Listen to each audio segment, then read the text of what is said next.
ٹھیک ہے، لیکن یہ جو سہیل آفریدی صاحب کی بات کر رہے ہیں آپ پنجوتا صاحب، سہیل آفریدی صاحب میں ایسا کیا ایک امتیازی کچھ دیکھا عمران خان صاحب نے؟ پارٹی کے اندر بہت سارے سینئر لوگ ہیں، بہت سارے ایسے لوگ ہیں جن کی بہت ساری خدمات ہیں عمران خان صاحب کے لیے، پی ٹی آئی کے لیے، جن کی خدمات خیبر پختونخوا کے لیے ہیں، تو سہیل آفریدی صاحب کا انتخاب کیوں کیا گیا؟ اس کی وجہ کیا ایک کم عمر شخص کا انتخاب اس لیے کیا گیا کہ وہ صرف قبائلی علاقوں سے ان کا تعلق ہے، یا اس کے پیچھے بہت ساری معاملات ہیں، یا بہت سارے ان کے پارٹی کے لیے کیے گئے اقدام ہیں جن کو سامنے رکھتے ہوئے خان صاحب نے یہ فیصلہ کیا ہے؟ نہیں دیکھیں، سہیل آفریدی جو ہیں وہ پہلے ایجوکیشن کے اندر بھی منسٹر رہ چکے ہیں، وہ ایڈوائزر بھی رہ چکے ہیں، اور سی این ڈبلیو کے بھی وہ منسٹر اس وقت تھے، اور ابھی ان سے تبدیل کر کے ان کو ایک اور منسٹری دی جانی تھی، یا وہ اس میں آپ سمجھ لیں دی گئی تھی. تو لہٰذا یہ کہنا کہ وہ کوئی بالکل ایک بچے ہیں یا ان کا اتنا وہ میچور نہیں ہے، تو یہ ایک غلط بات ہے. دوسری یہ چیز ہے کہ عمران خان صاحب نے فیصلہ کیا کہ ایک نوجوان، یعنی انہوں نے اس چیز کو نہیں دیکھا کہ پرانے ہی ہونے چاہیے، بلکہ آئی ایس ایف سے ان کا تعلق رہا ہے، اور یہ صدر بھی رہے ہیں خیبر پختونخوا کے، اور تحریک انصاف کے پرانے یعنی گراس روٹ لیول کے ورکر ہیں، نیچے سے آئے ہیں. تو لہٰذا عمران خان صاحب نے تو یہ بڑا بہترین میسج دیا ہے کہ ہماری جماعت کے اندر یہ نہیں ہوتا کہ الیکٹیبلز پرانے سیاستدان جگیردارانہ نظام ہے، بلکہ یہاں ہر ایک نوجوان کو موقع ملتا ہے. اور آج جو صورتحال ہے پورے پاکستان میں، ایک خوشی کی لہر اس حوالے سے ایک ورکرز، یوتھ، نوجوان، اور جو ہمارا فیوچر ہے، مستقبل ہیں، اور نئے جو لوگ شامل ہو رہے ہیں، وہ تمام لوگوں کو ایک ایسی چیز ملی ہے کہ وہ دیکھ کے خوش ہو رہے ہیں کہ عمران خان صاحب جو ہیں وہ ہر ایک نوجوان کی، ہر ورکر کی، عام آدمی کی ایک آواز بن کے ایسا انتخاب کیا جس پر ان کو مسرت ہو رہی ہے، خوشی ہو رہی ہے کہ یہ کسی کو بھی موقع مل سکتا ہے. اور تمام سینئرز بھی یہ کہہ رہے ہیں کہ عمران خان صاحب کا یہ انتخاب ہے ہمیں بالکل منوان قبول ہے، اور ہم سارے مل کر ان کو سپورٹ کریں گے، اور صوبے میں امن جو ہے ہمارا پریورٹی والا معاملہ ہے، اور عمران خان صاحب کی رہائی کے حوالے سے بھی وہ اپنا بھرپور رول ادا کریں گے جس حد تک ان سے ہوا. اور اس کے علاوہ جو وہاں باقی معاملات ہیں وہ بھی بہتر طریقے سے چلانے کے اندر وہ پیش آپ کو نظر آئیں گے انشاءاللہ. ٹھیک ہے، یہ بات آپ بالکل درست کر رہے ہیں پنجوتا صاحب، لیکن شیخ وقاص اکرم صاحب کا بھی میں سٹیٹمنٹ دیکھ رہی تھی جس دن یہ فیصلہ ہمارے سامنے آیا کہ علی امین گنڈا پور صاحب کو ہٹانے کا فیصلہ ہوا ہے اور سہیل آفریدی صاحب کو خان صاحب نے ان کا انتخاب کیا ہے. لیکن ایک رائے یہ بھی آ رہی ہے کہ عمران خان صاحب جمہوریت کو بہت پروموٹ کرتے ہیں، اور جمہوری رویہ یہ ہوتا ہے کہ کسی بھی شخص کے انتخاب کے لیے باقاعدہ ایک مشاورت کا پہلو سامنے رکھا جاتا ہے، کچھ ووٹنگ کا پہلو سامنے رکھا جاتا ہے. اسے یک طرفہ فیصلہ گردان کے اس کے اوپر کچھ تنقید بھی آ رہی ہے. نہیں، کسی کی طرف سے تنقید کوئی نہیں ہے جی. تنقید صرف آئی ہے تو جو خاص طور پر لوگ چھوڑے گئے ہیں کہ اس کی جو تقرری ہے وہ ٹھیک نہیں ہے، اس کا انتخاب ٹھیک نہیں کیا گیا، کیونکہ عمران خان صاحب کی جو پالیسی ہے، جو 20 سال سے وہ کہہ رہے ہیں کہ خیبر پختونخوا کے اندر امن آئے، پاکستان میں امن آئے، بلوچستان میں امن آئے، ہر جگہ پر امن ہو. اور وہ امن آ سکتا ہے جب آپ کی پالیسی ایسی ہو، ایسی دوستانہ پالیسی ہو، مشاورت کے ذریعے بیٹھ کے مسئلے کا حل نکالا جائے، جیسے کہ 3.5 سال کے اندر نکالا گیا، اور دہشت گردی کنٹرول ہوگی، ڈرون رک گئے تھے، اٹیک نہیں ہو رہے تھے. تو دوبارہ غلط پالیسی جو وفاق کی ہے وہ ٹھیک نہیں ہے.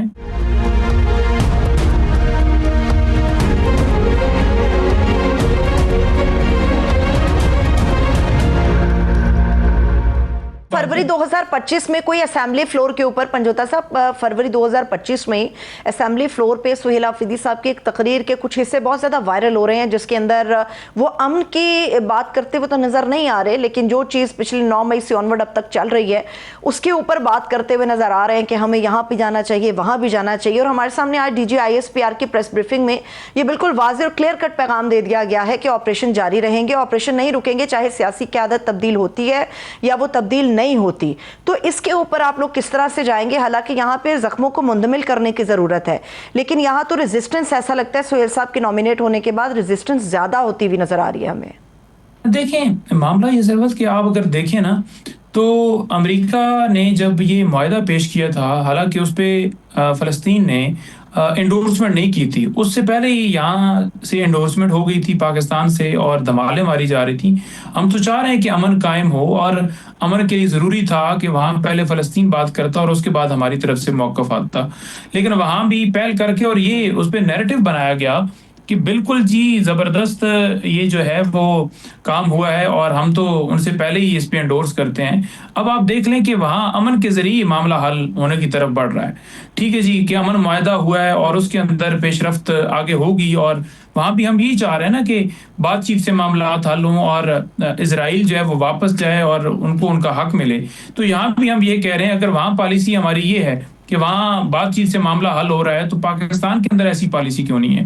اگر ایسی پالیسی اپنائی گئی ہے اور اس پہ فائدہ ہوا ہے تو اب کیوں نہیں وہ فائدہ لیا جا رہا ہے؟ اور عمران خان کے دور سے پہلے اگر دہشت گردی تھی اور اس میں ختم ہوئی ہے تو کیا وجہ ہوئی ختم ہوئی؟ اگر پالیسی عمران خان کی غلط ہے تو پھر بتائیں نا, اس کی ریزن دیں. جب آپ کے پاس جواب نہ ہو تو پھر آپ کو یہی چاہیے کہ وہ سابق وزیر اعظم جو آج جیلی کیسز کے اندر اڈیالہ جیل کے اندر پابند سلاسل ہیں, ان کی جو تجویز ہے, ان کی جو رائے ہے, جو ان کی حکمت عملی ہے, اس کو آپ بھی اپنائیں. ٹھیک ہے, لیکن اب یہاں پہ جب ہم سہیل آفریدی صاحب کی بات کرتے ہیں پنجوتا صاحب, وہاں پہ مشکل یہ بھی آتی ہے کہ وہ اس وقت قانونی حکم ہمارے سامنے لے کر آ جاتے ہیں. اب سمجھ نہیں آتا گنڈا پور صاحب کو ہم نے ایکس سی ایم کہنا ہے یا پھر ہم نے موجودہ سہیل آفریدی صاحب کو موجودہ سی ایم کہنا. اس کی وجہ یہ ہے کہ جو آئین کے شک 130 کی کلوز 8 کا حوالہ گورنر صاحب دے رہے ہیں, کنڈی صاحب دے رہے ہیں, وہ میرے نزدیک یا میری تشریح کے مطابق تو ہمیں پتہ ہے کہ وہ صوبائی حکومت کے ڈھانچے کو سامنے رکھتے ہوئے مد نظر رکھتے ہوئے ترتیب دی گئی ہے. اگر آپ اس کی تشریح کر دیں گے دیکھنے والوں کے لیے تو میرا سوال کرنا زیادہ آسان ہو جائے گا.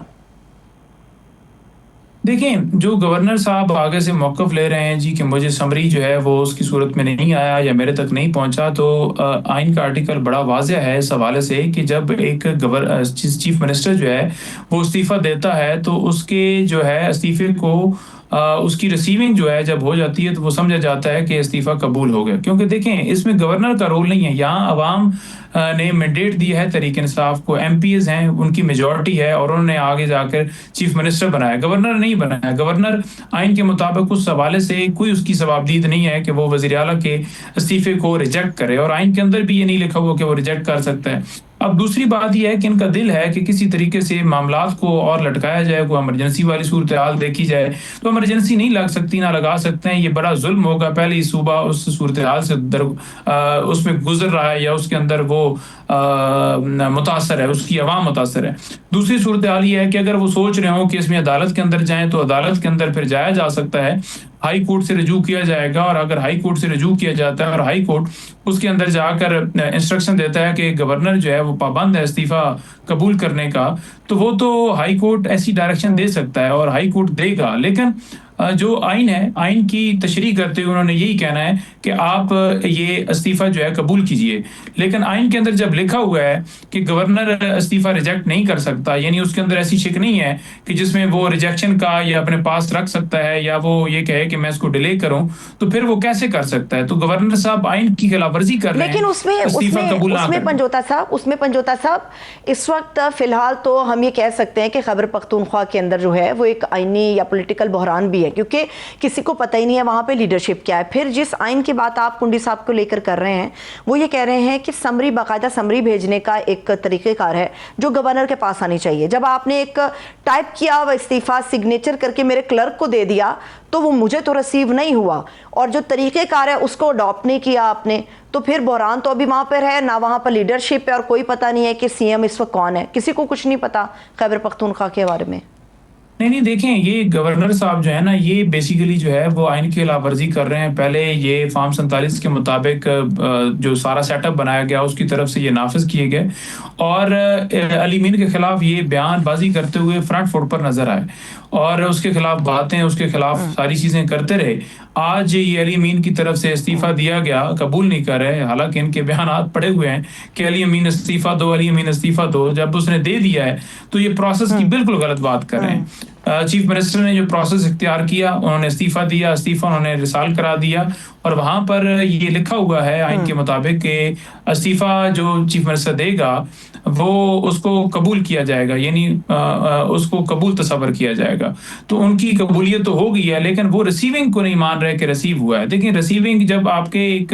وہاں آفیسر نے ریسیونگ دے دی ہے تو پھر آپ اس کو کیسے ریجیکٹ کر سکتے ہیں؟ دیکھیں, یہ آئینی بحران جو اس وقت گورنر کی طرف سے پیش کیا گیا ہے یا وہ بحران جو پیدا کیا گیا ہے, اس سے نقصان کیا ہو گیا ہے کہ وہاں کے انتظامی معاملات جو ہیں وہ تمام کے تمام اس کے اوپر سارا اثر پڑ رہا ہے. اب روزمرہ کے معاملات ہوتے ہیں, تنخواہیں ہیں, دیگر ہیں, پولیس ہے, باقی ڈپارٹمنٹس ہیں, سمریاں آنی ہوتی ہیں, دستخط کرنے ہوتے ہیں, فنڈ جاری ہونے ہوتے ہیں, ڈیولپمنٹ کے کام چل رہے ہیں, روزمرہ ایجوکیشن ہے, ہیلتھ ہے اور مختلف چیزیں ہیں. یہ پورا صوبہ جو ہے اس کی تمام تر انتظامیہ جو ہے وہ ایک قسم کی اب رک گئی ہے کہ وہاں وزیر اعلیٰ تو وہ انہوں نے استعفیٰ دے دیا, تو اس کا جو یہ جو آئینی بحران پیدا کیا جا رہا ہے مصنوعی طور پر, اس کا سارا کا سارا قصوروار یہ وفاقی حکومت ہے اور ان کی طرف سے لگائے گئے یہ گورنر ہیں جو اس کے اندر جو ہے وہ رکھنا ڈال رہے ہیں. میں یہ سمجھتا ہوں کہ یہ سارا جو اس وقت کیا جا رہا ہے یہ آئین کی خلاف ورزی ہے. جو آئین کی خلاف ورزی کرتا ہے اس کے اوپر آرٹیکل 6 لگتا ہے, اور گورنر جو اس نے یہ رول ادا کیا ہے اس کے اوپر اس کی یہ استعفیٰ دینے کے بعد اس کو جو ہے آگے انڈورس نہ کرنے کے اوپر اس کے اوپر آرٹیکل 6 لگتا ہے. تو آرٹیکل 6 لگنا چاہیے اس گورنر کے اوپر. ٹھیک ہے, جی جی پنجوتا صاحب, اب یہاں پہ پرابلم یہ بھی آ رہا ہے کہ چونکہ یہاں پر ایک بحران کسی کیفیت ہے, سمجھ نہیں آ رہا, جیسے آپ بھی بالکل وضاحت ہمارے سامنے کر رہے ہیں کہ استعفیٰ منظور ہونا چاہیے اور باقاعدہ طریقہ کار کے ذریعے وہ بھیجا گیا ہے. اپوزیشن یہ سمجھ رہی ہے کہ ہم اپنا امیدوار لے کر آئیں گے یہاں پر سی ایم کے لیے, تو وہاں پر آپ لوگوں کے آزاد اراکین بھی موجود ہیں, تو آپ کو نہیں لگتا کہ جو ایک ووٹر جس نے کسی شخص کو منتخب کیا ہے وہ یہ چاہتا ہے صوبے کے اندر کام ہو, جب وہاں پر انتظامی معاملات رک جائیں گے, نظام زندگی سسٹم پورا رک جائے گا, تو لوگ خان صاحب یا پی ٹی آئی کو نہیں, وہ اپنے منتخب کردہ امیدوار کو پوچھیں گے. تو آپ کو نہیں لگتا اگر اپوزیشن نمبر گیم پورا کرنے کے لیے آزاد اراکین کو خریدنے کی یا ہارس ٹریڈنگ کا راستہ کھولنے کی کوشش کرتی ہے تو وہ پاکستان تحریک انصاف کو دھچکا دے سکتا ہے خیبر پختونخوا میں؟ دیکھیں یہ بالکل جو ہے نا وہ جو یہ باتیں کر رہے ہیں نا, میں سن کے حیران ہو رہا تھا کہ وہ کہہ رہے ہیں جی کہ ہم جو ہے یہ لوگ تمام آزاد ہیں اور اب ان کو جو ہے نا وہ اپنے ساتھ شامل کر لیجیے. یعنی کیسے شامل کیا جائے گا؟ پیسے دے کے, یعنی کیسے شامل کر لیا جائے گا؟ ان کو ڈرا کے دھمکا کے, جیسے آپ نے 26ویں ترمیم کی ہے یا اس سے پہلے جو آپ نے عدم اعتماد عمران خان کے خلاف لے کر آئے. تو یہ الیکشن کمیشن کی جو بدنیتی تھی کہ عین موقع کے اوپر ان کو آزاد ڈکلیئر کرنا, اور پھر ان کی آپ نیت دیکھیں جو کھلم کھلا جمہوریت کے جو دعوے دار بنے پھرتے تھے, ووٹ کو عزت دینے والے, وہ ٹی وی کے اوپر بیٹھ کے یہ کہہ رہے ہیں کہ ہم جو ہے وہ اب آزاد ہو گئے ہیں تو ہم جوڑ توڑ کریں گے. ابھی بھی مولانا صاحب کی اور گورنر صاحب کی ملاقات آپس میں ہو رہی ہے اور وہاں یہی جوڑ توڑ ہو رہی ہے کہ کس طریقے سے اس حکومت کو یعنی عوام کی رائے کو ریجیکٹ کیا جائے. پہلے آپ نے مخصوص نشستیں دھاندلی کے ذریعے لی ہیں, اب آپ چاہتے ہیں کہ جو عوام کی جو مینڈیٹ ہے اس کو مزید چھینا جائے اور چھین کے اپنے پاس جو ہے وہ ووٹ خرید کر لیا جائے. تو یہ بالکل غلط بات ہے, یہ غلط کام ہے, یہ غیر آئینی کام ہے, اور اس کے پیچھے جو اس کو سہولت کاری کر رہے ہیں وہ اس کے پیچھے مقصد یہی ہے کہ وہاں کے پی کے اندر امن آئے, بدامنی رہے. لیکن ہم اسے ہونے نہیں دیں گے. پاکستان کی عوام جو ہے وہ بالکل شعور رکھتی ہے, سمجھتی ہے. انشاءاللہ تعالی وزیر اعلیٰ منتخب کرنے کے لیے ہم قانونی چارجوئی بھی کریں گے اور سیاسی بھی جو ایکٹیویٹیز ہوں گی, مزاحمت ہوگی, احتجاج ہوں گے, وہ بھی راستہ ہم اختیار کر سکتے ہیں. اب اسی سلسلے میں ایک آخری سوال مجھے یہ بتائیے پنجوتا صاحب, ایک تبدیلی تو بہت بڑی ہو گئی, کیا ہم یہ توقع کریں کہ آنے والے چند دنوں کے اندر پاکستان تحریک انصاف کی ٹاپ لیڈرشپ کے اندر کچھ اور بھی تبدیلیاں ممکنہ طور پہ ہو سکتی ہیں؟ کوئی بھی ہو سکتی ہے تبدیلی تو خان صاحب دیکھیں, خان صاحب ہمیشہ کہتے ہیں کہ کھلاڑی جو ہوتا ہے نا موقع کی مناسبت کے حساب سے, اگر میچ ہو رہا ہوتا ہے نا تو اس حساب سے آپ نے کھلاڑی کو بھیجنا ہوتا ہے, اور پوزیشنز چینج ہوتی رہتی ہیں, بدلتی رہتی ہیں, اس میں کوئی ایسا نہیں ہے. ٹھیک ہے, بالکل مستقبل قریب میں عین ممکن ہے کہ کوئی بھی تبدیلی ہو سکتی ہے اور یہ عمران خان صاحب کا حتمی اور آخری فیصلہ ہو سکتا ہے. بہت شکریہ, تھینک یو سو مچ. پنجوتا صاحب ہمارے ساتھ موجود ہے, ایک چھوٹا سا بریک لیتے ہیں, آپ لوگ ہمارے ساتھ رہیے گا.